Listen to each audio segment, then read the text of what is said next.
Hugh Rundle works at La Trobe University as Manager Digital Discovery. He has previously worked for Cavil and in the public library sector.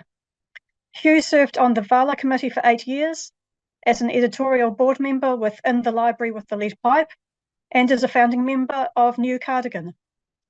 In 2014, he participated in the inaugural International Network of Library Innovators Oceania cohort, and he has worked in libraries for over 2 decades. So over to you, Hugh, for your presentation. Thank you very much. Thank you, Deborah. I probably outed myself there a little bit. Now, this is always the fraught moment where I try to share my screen. Okay.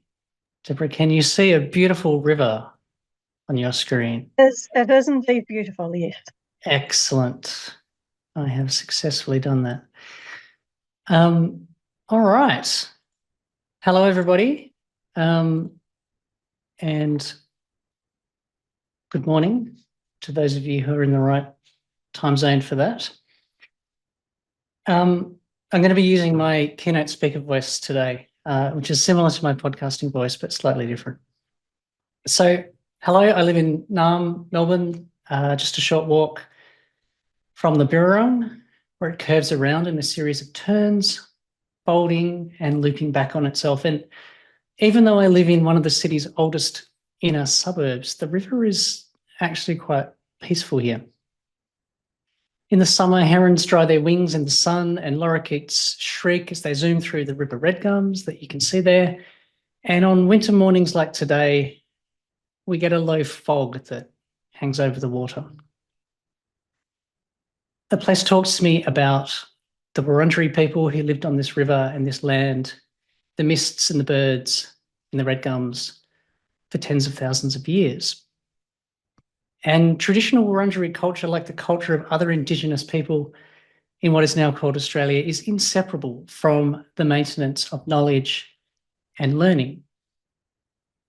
Some of it is embodied, like making a canoe or a coolamon or a net, and some is more cerebral, passed on through stories and mnemonics carved on everyday or sacred objects.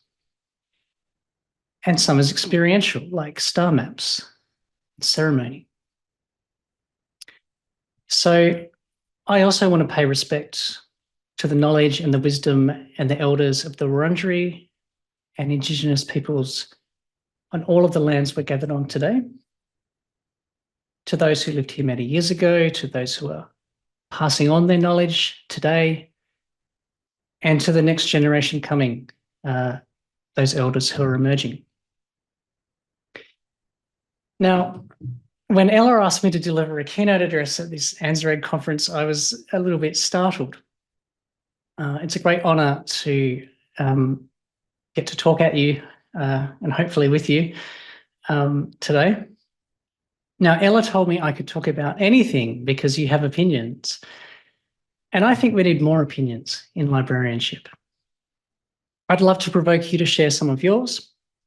And hopefully we'll have a little bit of time, if I've timed this right, at the end of this session to hear from some of you as well. So, friends, today we are going to talk about libraries and systems and library systems. The description in the program said I'd be talking about 6 of my favourite books, but unfortunately, when I was going through my talk, I realised I didn't actually have enough time for 6 favourite books. So we'll talk about 5 instead. And funnily enough, time is one of the things I want to talk about. So we'll come back to these themes at the end, but here they are. Lots of things can be true at the same time. Lots of times can be true at the same thing. Know where you are and share what you know.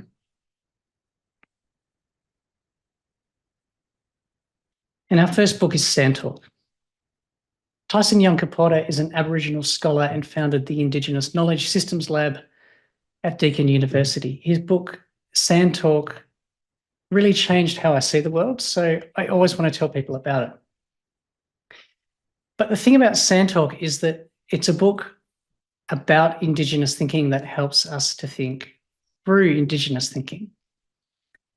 The whole thing is a series of interconnected stories, and that makes it quite difficult for me to pick out just like a nice quote that summarizes everything. And I suspect that would actually make Tyson pretty happy. So instead, I'm going to keep coming back to some of the concepts he shares as we explore the other books. But briefly, if you haven't read this book, Yanka Porter, for him, everything is about relationships and flows. We need to seek out different people and experiences and learn what we can. And in our interactions, the knowledge, energy, and resources should flow through us and out to others. And all of those connections and interactions should transform us in some way, not just transform the things and people we interact with and act upon.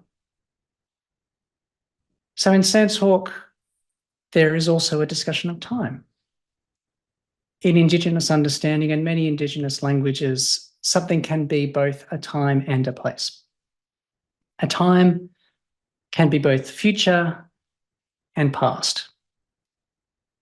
And this is part of what's sometimes, slightly problematically called the dreaming. But I personally find it easy to think about this concept using the term every when. And we'll come back to that a few times today. But let's move on to seeing like a state. So James C. Scott is an American political scientist and anthropologist. His book, Seeing Like a State, explores how states try to enforce legibility on their subjects and in the process ignore or override local and contextual knowledge. And what he means is that for big states and empires, it's impossible to govern a large group of people or a large area of land unless you understand how the people are behaving and what's happening on the land. States need to see the people and the land. And it's too hard to govern if you have to understand every single detail about every person and every tree and every field. So large states simplify things so that they can see what they need to see in order to maintain control. So that's what Scott means when he says making things legible. And when this is combined with large-scale high modernist projects like building cities from scratch or nationwide agricultural reforms, the conflict between the clarity of the plan and the messiness of the real world often results in catastrophic failure. And he goes through a lot of those failures. There's a lot packed into 360 pages, but I want to read along with a particular section for a moment because it gets to the heart of Scott's argument and has a lot of relevance for our own work. And just a quick note, when Scott writes about bracketing contingency, what he means is assuming that anything the creators haven't considered is basically irrelevant and won't impact on their plan. So Scott writes in his conclusion, the power and precision of high modernist schemes depended not only on bracketing contingency, but also on standardizing the subjects of development.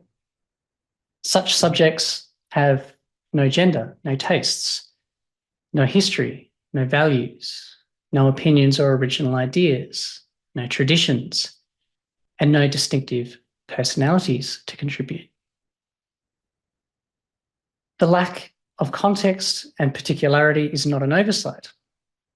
It is the necessary first premise of any large-scale planning exercise.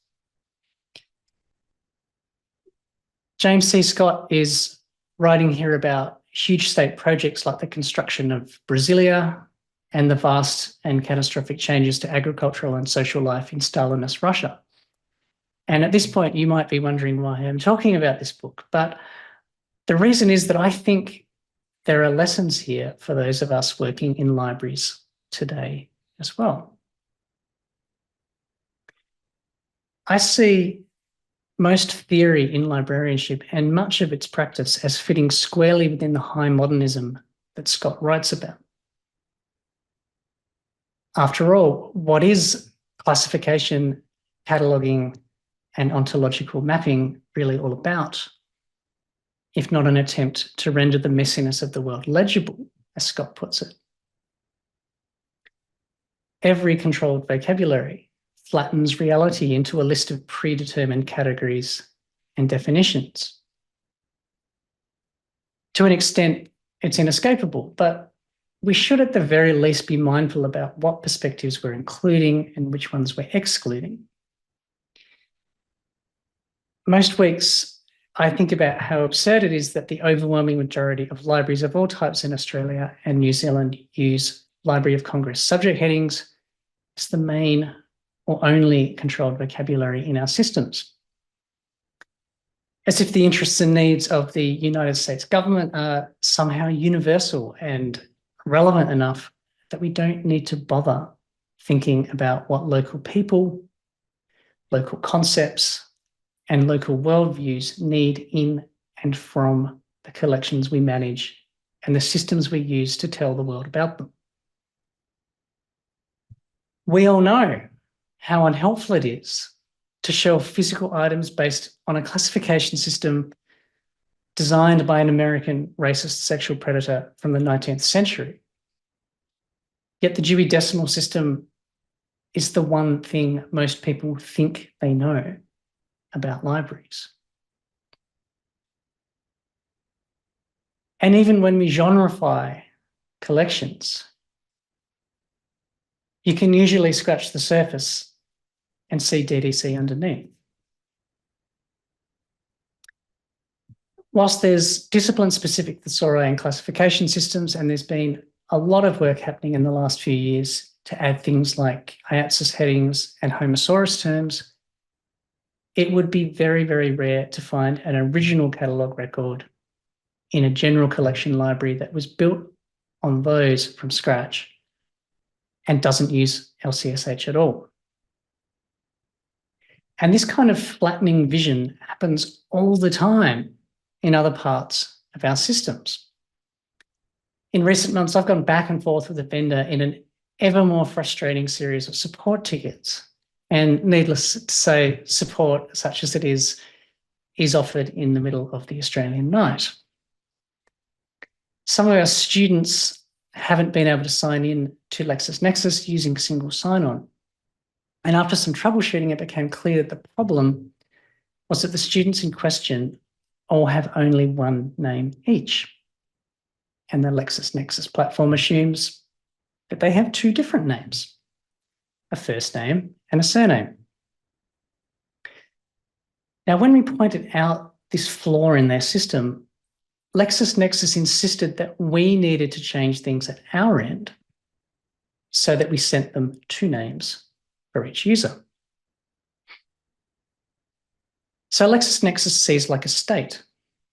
If users don't have surnames, we're expected to create one for them. And James C. Scott tells us in his book, the Spanish colonial powers did exactly the same thing in the Philippines, giving each regional governor a couple of pages from an alphabetically ordered list of approved names. They then went from village to village and assigned family names from the list so that the government could identify people more effectively. And here we are in 2024, expected to do exactly the same thing. Our support ticket with LexisNexis remains open.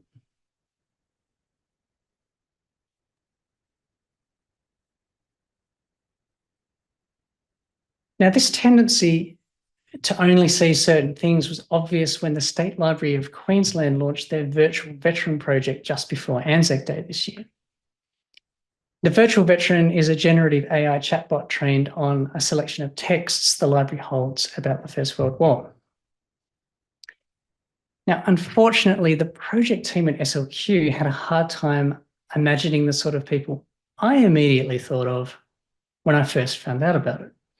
Though, to be fair, that's probably because I found out about it not from the library, but from someone who had rather different ideas about how the virtual veteran might be used. He said, the Queensland government has spent money on an LLM chatbot trained on World War I law in order to celebrate Anzac Day. Please note that it has specifically been given guardrails to not respond to questions about Ben Robert Smith. Do not, under any circumstances, try to get around them for comedic effect. I'm sure you can imagine the sorts of questions the chatbot was responding to pretty soon afterwards. In a webinar the next week, one of the people involved in building the virtual veteran chatbot confirmed that no testing had been done to check whether the guardrails put in place would work. It simply hadn't occurred to them that anyone would ask the virtual veteran about anything other than, well, I don't know, how brave the soldiers had been or what they thought about mateship. Who did SLQ have in mind as the people who might ask questions of the virtual veteran? Maybe there were people like Scott's human subjects, people with no gender, no tastes, no history, no values, no opinions or original ideas, no traditions, and no distinctive personalities. Well, it turns out people do have tastes, values, and original ideas.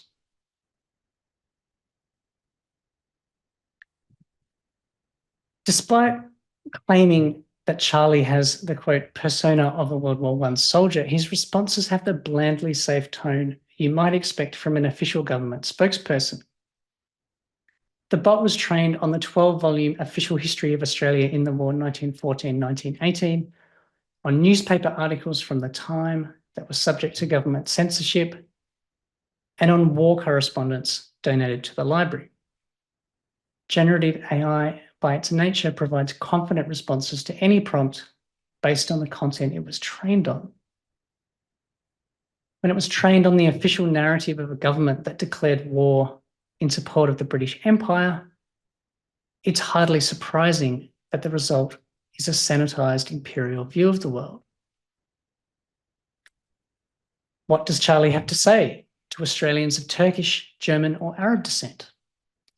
How does the chatbot provide insight into the multiplicity of experiences Australians had during the First World War? I think we can do better than this. And to be fair, I can see what the librarians at SLQ are probably trying to do. The virtual veteran was an interesting idea that wanted to help Queenslanders engage with their history in a more interactive and inclusive way, intuitive way, rather. Popping down to the library to read all 12 of Bean's volumes about the war in an uncomfortable chair, isn't everybody's idea of a great time.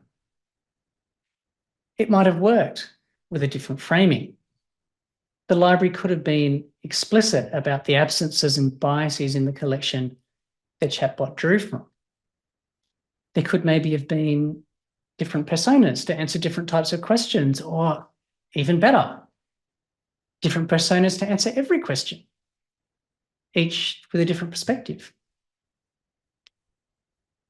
Because there are always different perspectives.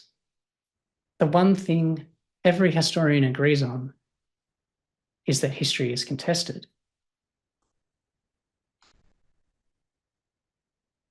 The Corley Explorer is an example of taking the opposite approach to inviting a community to engage with a library collection. And what I find interesting is that this was also a State Library of Queensland project.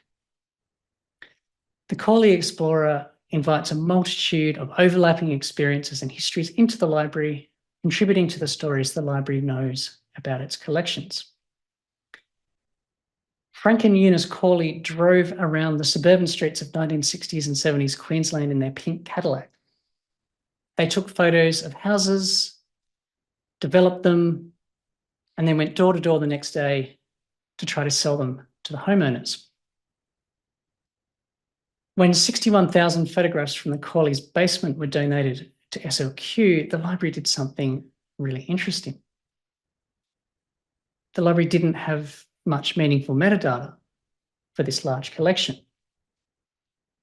So it launched the Corley Explorer, inviting Queenslanders to browse the collection and fill in the missing details, geolocating each house, providing information about what has changed since the photograph was taken, and sharing family histories about who had lived in the house and when.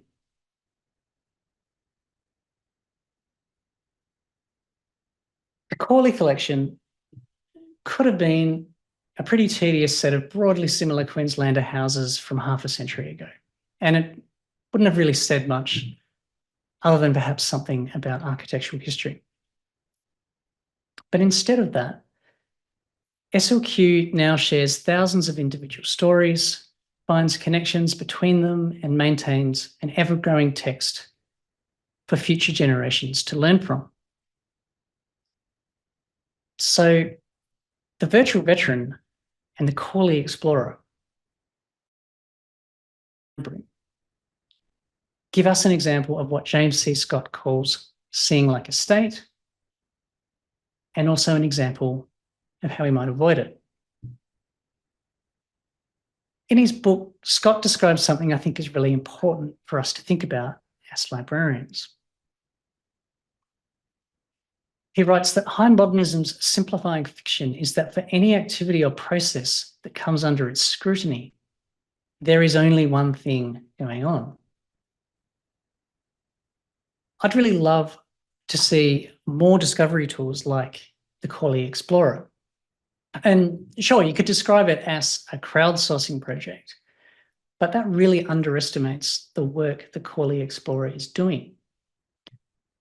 With the Corley Explorer, SLQ has the courage to admit that the collection is full of unknown unknowns, and it uses the library's ignorance to create connections and encourage storytelling. It explicitly encourages multiple perspectives, understandings, and histories to layer across each other and connect with each other. It explores memory, community, and meaning. And because of this, every photo is also a mnemonic object, like the ones I mentioned at the beginning, prompting memories of childhoods, families, and neighbours, and then wrapping those memories into something the library can record. So the Corley Explorer encourages the diversity and human connections that Tyson Yunkaporta highlights as so important in Sandtalk. But it also does the other thing he highlights as important, that we always find so difficult in big institutions. The Corley Explorer changes the State Library of Queensland and the Corley collection itself every time someone interacts with it.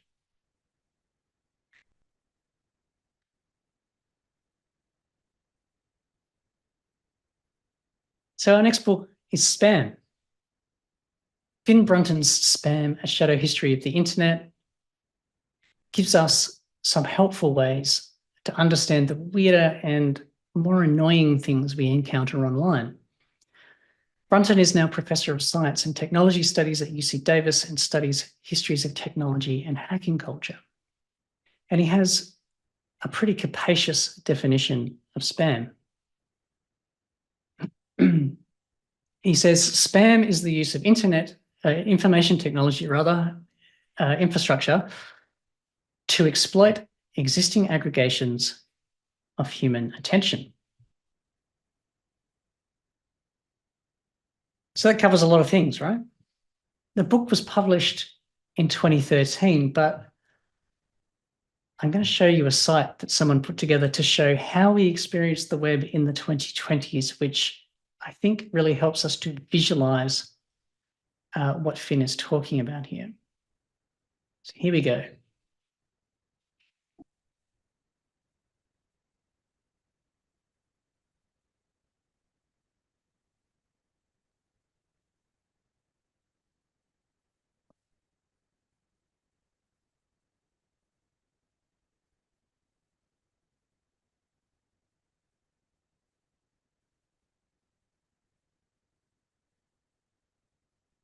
Okay, so every commercial website is mostly spam.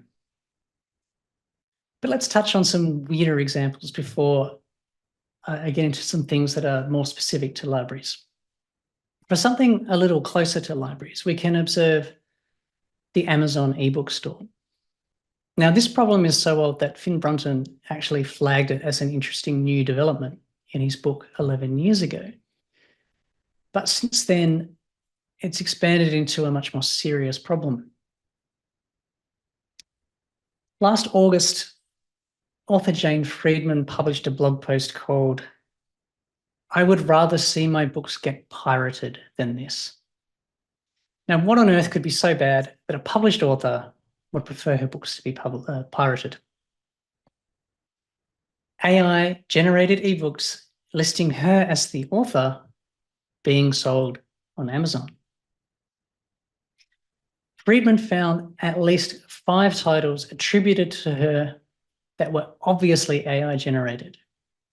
And needless to say, she hasn't received any royalties from any of these books. Now, that's pretty bad. But what happened next shows how optimized and automated metadata systems can really go wrong. Amazon owns the Goodreads platform used by readers and authors to track reading and to talk about books. Friedman found out about these fake Amazon titles because they were automatically linked to her Goodreads profile. Nobody at Amazon knew these titles weren't published by her because the system was so optimized, there were no humans involved at all.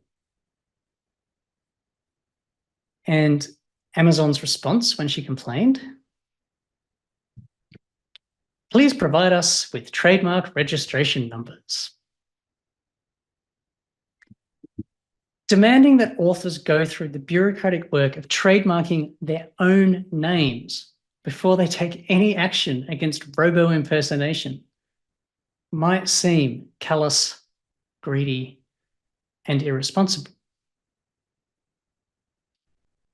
But that's only because it is callous, greedy, and irresponsible. I quoted James C. Scott earlier when we were talking about his book. So you remember, high modernism simplifying fiction is that for any activity or process that comes under its scrutiny, there is only one thing going on. Well, Amazon insists there is only one thing going on in their ebook store because for them, there is only one thing going on: making gigantic profits.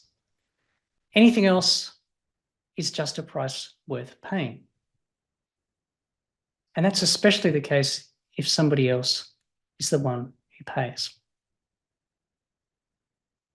I reckon Parson Yunkaporta would identify this as a bad energy flow. August last year was a pretty busy time for stories about the AI-generated catastrophe that is the Amazon ebook store. Another story showed how high this price could be for those unfortunate enough to purchase a book from Amazon. Fake books by real authors is one thing, but fake books by fake authors, they can be deadly. In late August, a bunch of AI-generated mushroom foraging books appeared. One of these was The Ultimate Mushrooms Book Field Guide of the Southwest, an essential field guide to foraging edible and non-edible mushrooms outdoors and indoors. Now, perhaps the idea of foraging indoors for non-edible mushrooms should have been a clear giveaway that something wasn't quite right here. Some people seek out mushrooms for their hallucinogenic effect, but I think we can hopefully all agree that if you're foraging for mushrooms, you don't want to trust a generative AI that is hallucinating. Samantha Cole from 404 Media wrote in a story, false morels and death caps are two species found in the American Southwest that look a lot like their edible, non-poisonous counterparts and can kill you within hours.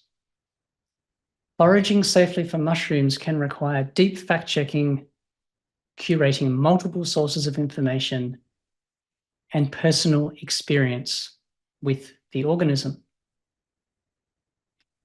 Of course, generative AIs in the cloud can't have personal experiences with anything.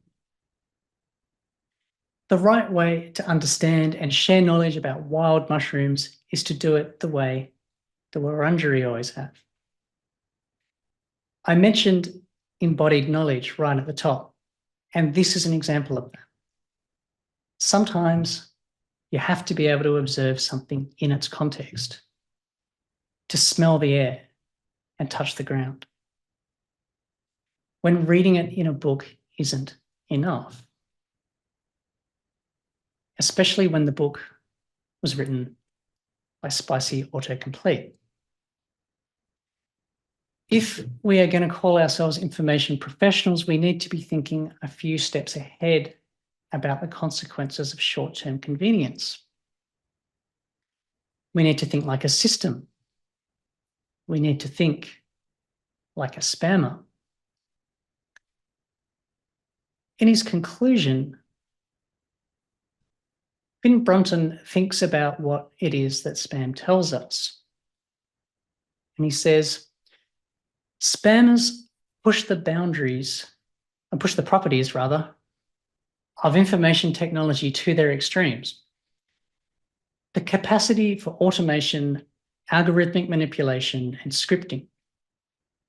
The leveraging of network effects and vast economies of scale. Distributed connectivity and free or very low-cost participation. Indeed, from a certain perverse perspective, spam can be presented as the internet's infrastructure used maximally and most efficiently. So what is this telling us? Let's imagine. Let's imagine what happens when generative AI creates a deadly mushroom foraging book and then an automated recommendation algorithm adds it to a standing order for a collections librarian trying to fit 2 full-time roles into one set of working hours. Who is checking whether all of the articles and all of the journals in our big deals even exist, let alone make any sense? If a misconfiguration or a malicious publisher silently deleted all the subject headings or references related to a particular topic, how long would it take your library to even notice? When we optimize for efficiency, things can be taken so far that there ceases to be any meaning at all.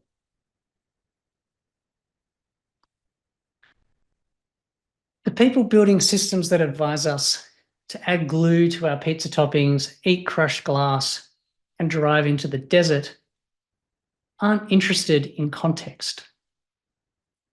They're not interested in localized or place-based knowledge. And they're not interested in building human connections. But the information systems I want to work on and work with would do more than simply push increasing amounts of text at decreasing amounts of attention. And among other things, it's this context that makes me worry about the huge fire hoses of metadata like Ex Libris's Central Discovery Index or the EBSCO Discovery Service. The efficiency of having a single source of metadata directly from publishers is obviously very convenient, but it's in direct contradiction to the push for us to have culturally relevant, decolonized collection metadata. We can't have it both ways.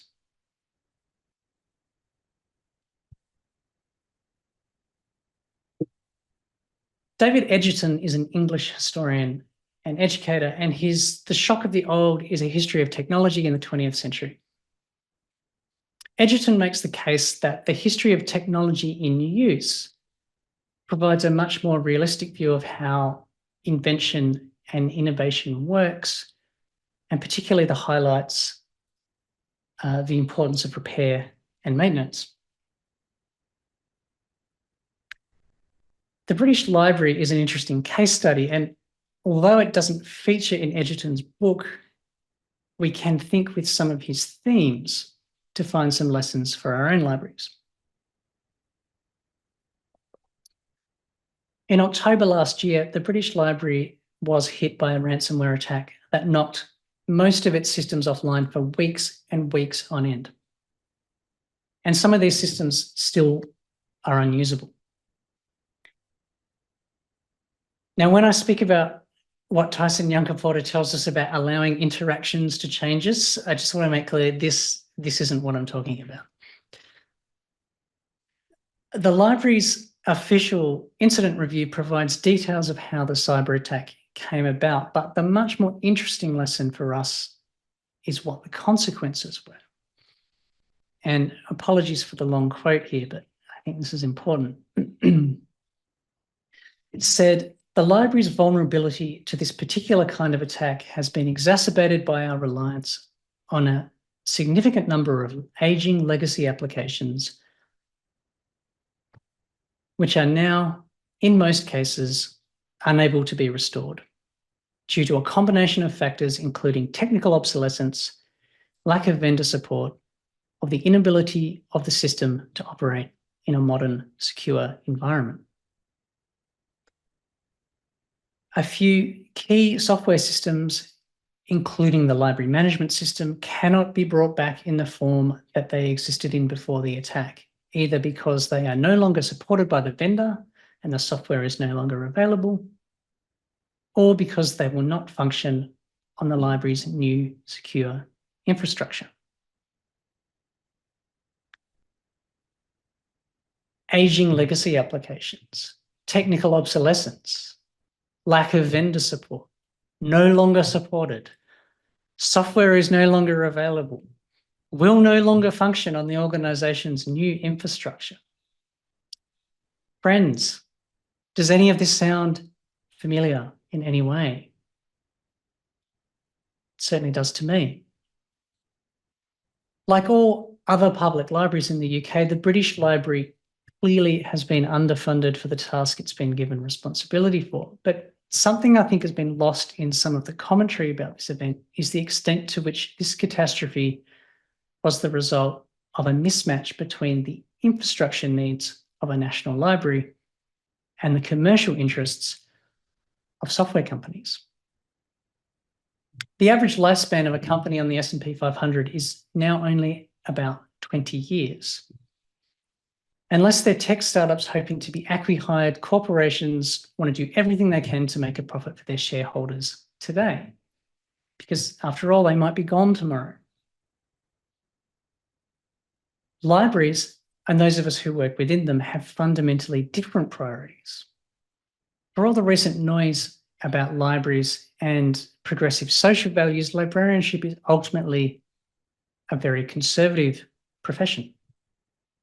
How will we retain our collections and metadata into the future? Can the data be migrated to a new system? How long will the current one last? How easy will it be when the inevitable change to preferred terminology occurs and we want to update our vocabularies? And most fundamentally, how can we guarantee that we always know where everything in our collection is? It's the job of corporate executives to think about what's needed in the next financial quarter.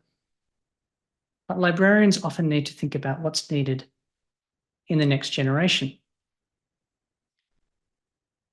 That's why reading the British Library report was both horrifying and horrifyingly familiar.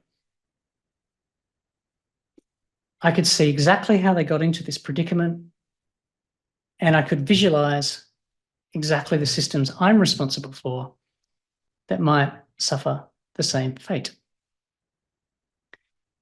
The ultimate conclusion of the British Library's report was that they're going to protect themselves in the future by moving as many systems as possible to the cloud. But even they acknowledge that this doesn't really solve the problem, saying moving to the cloud does not remove our cyber risks, it simply transforms them to a new set of risks. UniSuper recently learned about this new set of risks, and Google engineers accidentally deleted UniSuper's entire Google Cloud account and all of its data.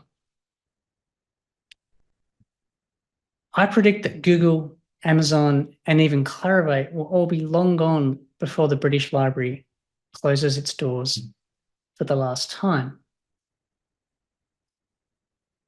David Edgerton's book helps us to ask questions about the maintainability of the systems that have long surpassed their expected lifetimes and the contexts in which they were created. Will we still be able to access anything after our software as a service vendors declare bankruptcy? What internal processes have we optimized on the assumption that a vendor will just take care of it? What happens if they don't? Do we even know how to export and import backups? Does anyone in our team still know how to create a MARC record from scratch? Are we training the next generation of librarians who will come after us and passing on the old knowledge that informs how and why we do things? We need to ask questions like this because nobody else will. Technical services and systems work loops and folds back on itself like the bureau. Sometimes we're moving forwards and backwards at the same time. We use ideas from the 19th century or earlier to build new systems and frameworks for the future. We always have to think about how things from the past will be embedded in the future and how that affects our present. So we need some hope.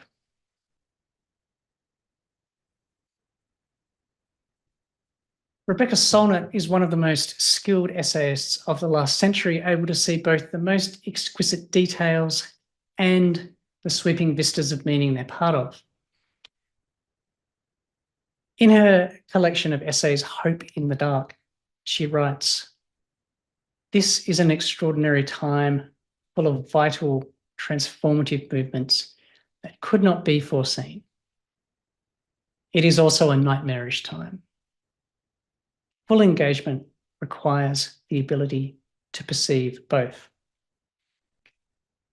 Now, I've been talking about some of the frustrating, depressing, and exhausting things about librarianship. It is indeed both an extraordinary and a nightmarish time.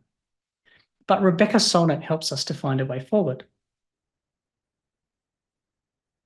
And one way we can move forward is, as Tyson Yunkaporta teaches us, to reconsider the very idea of moving forward.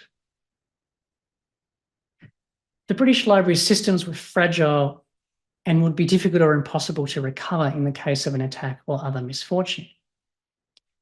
The library's past was always present in the form of software abandoned by its creators, data formats whose documentation was lost, and security updates that hadn't been performed. But it's not as if the library staff didn't know about these things. Quite the opposite. The present they lived in was no doubt full of frustration that they were, for a variety of reasons, unable to remedy these problems. Various futures lived alongside them, from the eventual possibility of opening up software after patents and copyrights expired to better funding or some kind of artificial intelligence breakthrough, who knows? The futures imagined by library staff, by British politicians, and by international hackers interacted with the present, of an under-resourced tech team doing their best and a couple of basic information security mistakes, with the past, closed source systems and out-of-business vendors.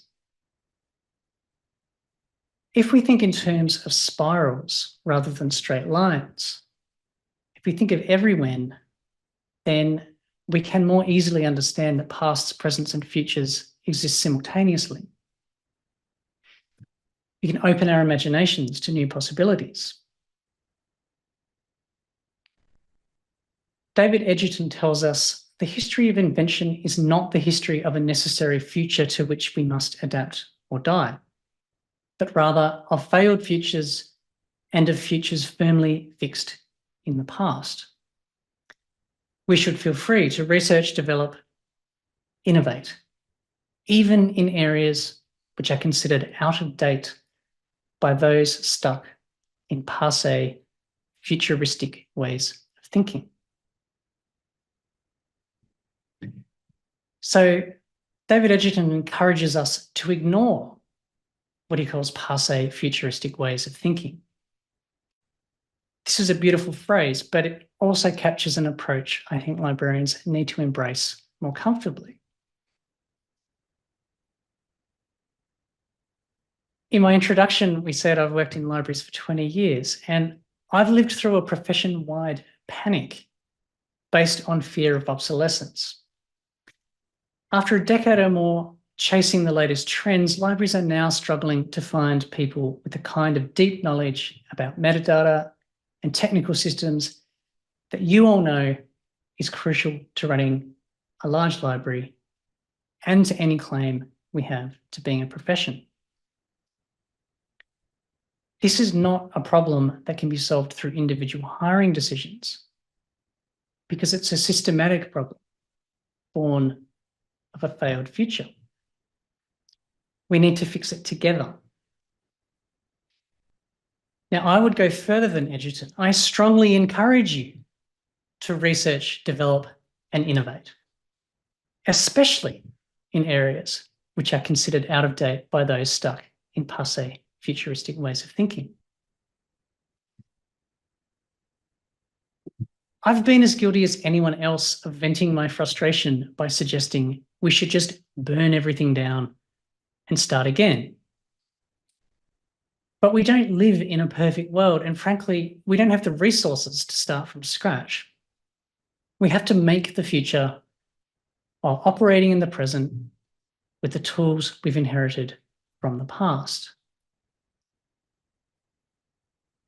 As Rebecca Solnit tells us, waiting until everything looks feasible is too long to wait. So what are we going to do? At the beginning of this talk, I said I had 4 things I'd like us to think about.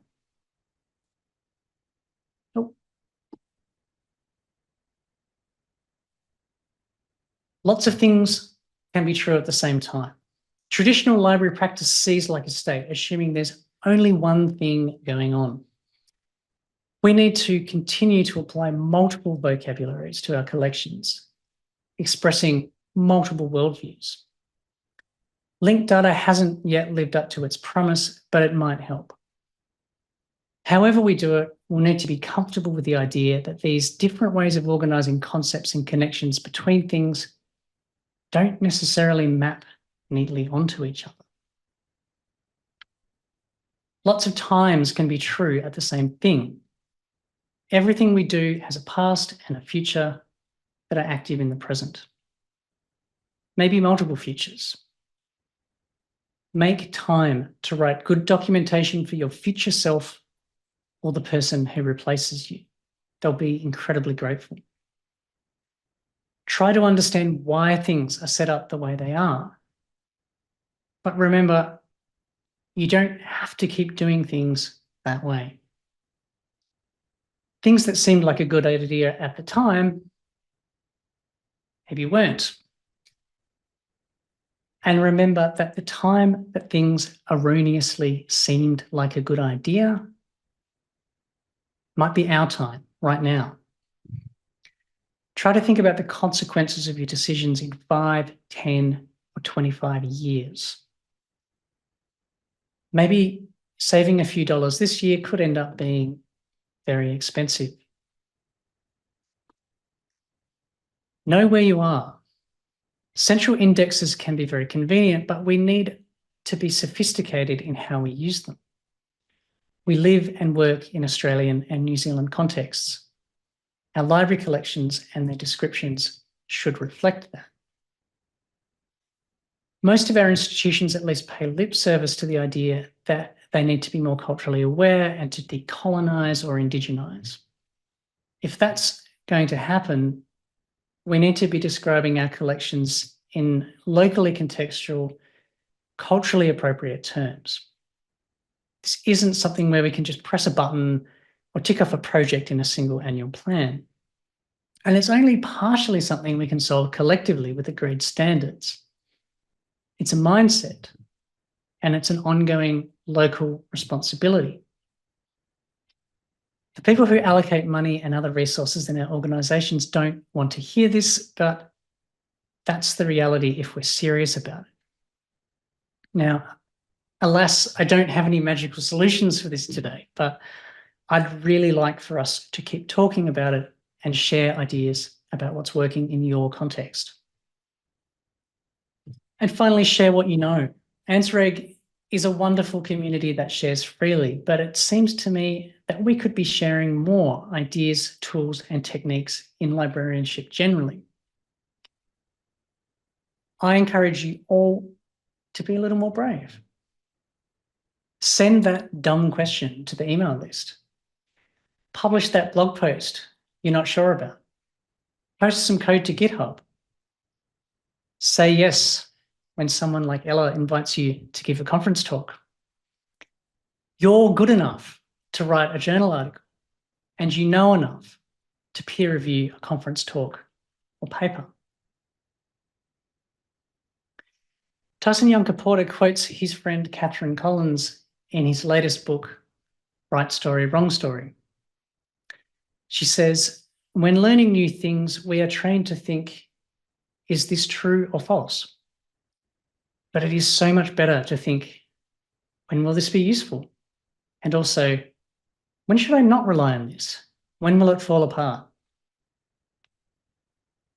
These are good questions for us to think about as we attend the sessions this week. Let's make connections and let them change us, and think about how, in turn, we're going to change the systems we work in and with and on. So, Ella, I hope that was opinionated enough. And I'd really like to hear some questions or comments from some participants if we've still got some time. Yeah, Hugh, thank you. That was definitely opinionated enough. I was absolutely loving it. We've got a lot of chatter that's been going along in conversation with your talk. I think a lot of the questions so far are more rhetorical, but I might read just out some of them to see if you've got any responses Sure. or anything that you want to, riff off of. So Ebe asked, how environmentally friendly is the cloud? And another person showing us numbers asked, what are the dangers of having all your systems with one vendor? Do you have any thoughts on either of those questions? I think there's dangers in having everything in one place, regardless of where it is, to be honest. I mean, I was hoping to provoke some questions, so this is good. Yeah, I mean, there's a reason why there's a saying about putting all your eggs in one basket, right? There's definitely synergies you can get with a single vendor that has lots of complementary products, and that's why we often do it. But it does potentially lock us in, I think, not just in a business sense, but also in our thinking. If things are done in a certain way, I mean, it's an ANZREG conference, so let's say ex libris. If it's all ex libris products, then they're going to be thinking in a particular way. And that, even if we're trying not to, that's going to guide the way we think about what sort of product do I need? What sort of functionality do I need? What's an acceptable way of doing things? So, there's the business risk of what happens if they go broke or their systems all go down or whatever. But I think there's also a different type of risk, which is it sort of constrains our thinking in some ways. If there's not a nice broad ecosystem of things interacting with each other. And as for the environmental thing, that's interesting. I mean, from what I understand, it's probably arguable that running stuff in a dedicated cloud environment could be actually less energy intensive in aggregate than if everybody was running things locally. But it does intensify all of that into one physical space. So if you're the unfortunate community that lives next to the big server farm, it's not always great for your water supply, for example. Probably depends what we're doing with the ebb. If we're running big AI things, I think there's definitely some pretty big question marks there. Thank you. And David has asked, the question of training the next generation of librarians is one that he's been thinking about as well. If we automate all the entry-level tasks, how do we train entry-level staff? Yeah, wow, good question. I mean, we could redefine entry-level tasks, I guess, but one of the things that concerns me about automating things too much is that sometimes, the way learning happens, it has to be difficult. You have to stretch yourself to actually learn. If we automate all of the things that computers are capable of doing, then again, it goes back to thinking. It affects the way we think about things, and it affects the way we understand problems if we're not sort of starting from first principles. Now, having said that, you don't want to do everything from scratch because that's tedious. But yeah, I mean, that's a good question that I think it would be nice to explore as a community, because what are the things where we're like, oh, no one really wants to do this, let's just automate it, versus actually you just have to do this the long way to learn how to do it. There's then a bit of a conversation about collection classifications. If we can all agree to, Sam says, if we can all agree to stick to the rules and stop making things better by doing away with classification, we won't have too much to worry about. The rules exist for very good reasons. Catherine O'Brien says, this is about doing away with classification or evaluating the classification systems in use and ensuring they're fit for purpose. Sam says, does it matter who's going to audit and rewrite a schema that's been outdated for decades? The band-aids have been there for so long. Rewriting a schema to make it fit for purpose is a massive job. And then very kindly suggests, Hugh, that you sound like the guy to rewrite and invent a new schema. Definitely not. And I mean, it's not. Yeah, I mean, it's a little. Because you mentioned. Sorry, go ahead. Oh, it's just. I mean, you mentioned, the difficulties with it. Some of the downsides of relying on for example, the Library of Congress schema. But yes, creating a new schema from scratch also has its downsides. So how do we weigh all of this up?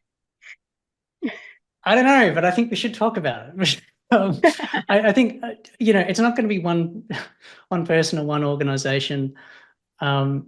This is something we need to work through as a community, but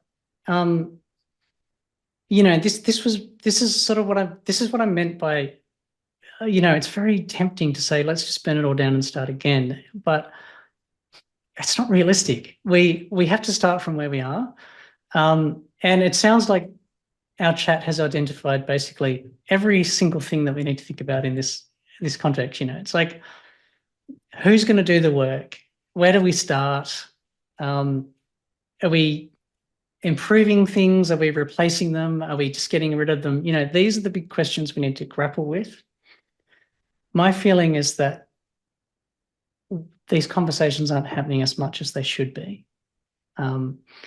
So I'm very pleased that there's some conversation going on in the chat, but I would be even more pleased if it spills out to the rest of the ANZREG conference and indeed beyond, out into our general conversations. I don't have any answers there about exactly how we would do it. I don't have anything mapped out in my head, but it's a big job and it's a big conversation. And there are people working on this. There's various working groups happening, certainly in Australia, but they need more people to come on board and more support, and more people throughout the profession thinking about it. Thank you very much, Hugh. And I agree. I think your talk today has sparked a lot of food for thought for a lot of people, and a lot of conversations. So it would be fantastic to see these conversations continue on the ANZREG mailing list, for example, and in the wider community. So thank you again, Hugh.